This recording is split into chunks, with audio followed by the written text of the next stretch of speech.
Changing the language in the Postmates app is a straightforward process. Follow these steps to update your language settings. Step 1. Open the Postmates app. Launch the Postmates app on your mobile device. Ensure you are logged into your account. Step 2. Access account settings. Tap on the profile icon or the menu icon, usually located in the top left or bottom right corner of the screen. This will take you to your account settings. Step 3.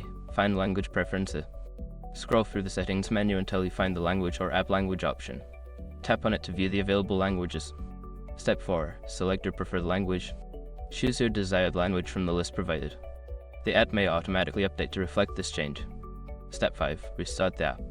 To ensure the language change takes effect, close the app completely and then reopen it. Check that the app displays in your selected language.